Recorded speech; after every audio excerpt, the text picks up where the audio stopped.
Hey everyone. Uh, One more thought for the pensieve.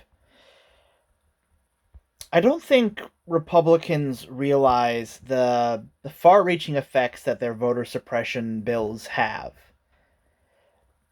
I know that this is going to take something of a dark turn, considering the title that I'm going to give this, that I'm giving this. But I mean, Mike Pence was almost hanged, and that's because they've become a party that has included extremists. And the more that they, become a party where a minority is favored rather than a party that, has a plurality, a bigger tent, so to speak, the more extremists sort of hold the reins of the party. And, you have to pander to those, smaller few who are the most politically willing rather than like a larger general population that, holds the same values as you do. And so they are, in a sense, kicking themselves out of their own party if they continue with voter suppression and trying to make it more difficult for a larger amount of people to vote. They're going to start losing their own primary challenges. Mitch McConnell is going to lose his seat, not to a Democrat, but to another Republican. Someone who's aligned with Trump. So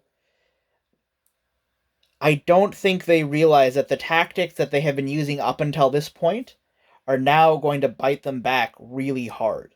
They've already done so.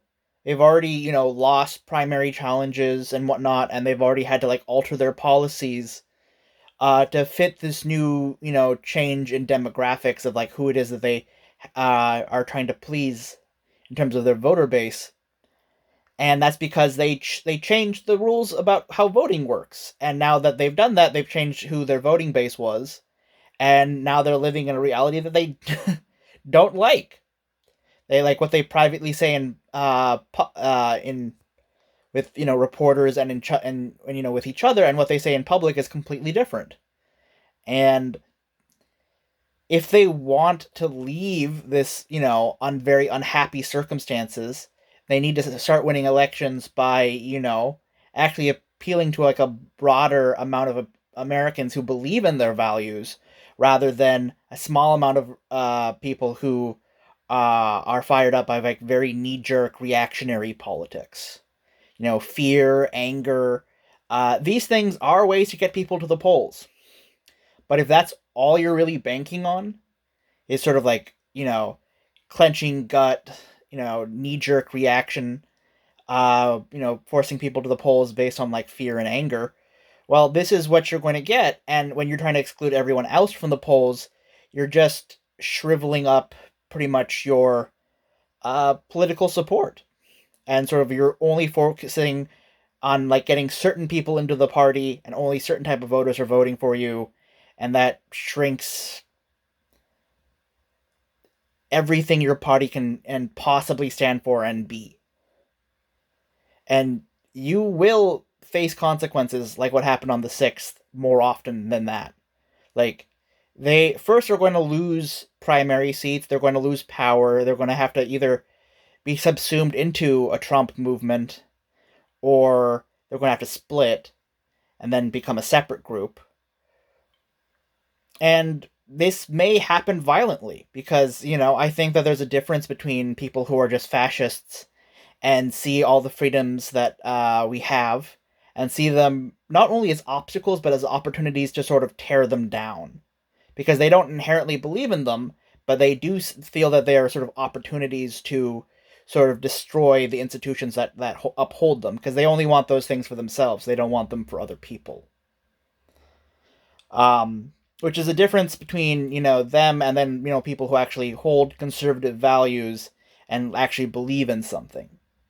Even if I disagree with their beliefs, they actually do firmly believe in sort of like these values as like American values, and like they have that belief. Those people are going to find themselves very much purged from the party uh, as things go forward, and they need to realize why and how that purge is happening, and that by excluding people from voting, they're making that purge happen faster.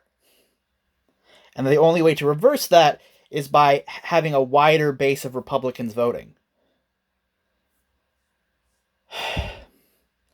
As well as, you're making the scaffolding, you're making the noose that is going to hang you. And in this case, it might be literal.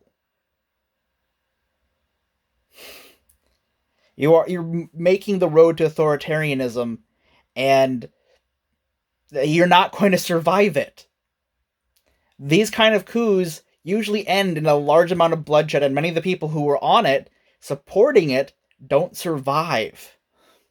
Because the spoils are great, but they're only for the limited few.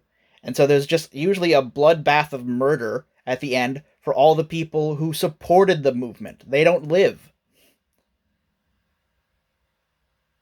That's why they should be very concerned about, the collapse of democracy. It ends badly for everyone, including the people who supported the movement to destroy and revolt and, have the coup usually ends in bloodbath for everyone with a small few who managed to cut the throats of everyone who joined them, and, that slew of backstabbery ends up with like a small fraction who survive. And then, get to the top. It's not worth it. It is sincerely not worth it. It's not worth destroying everything America has right now to go down that path.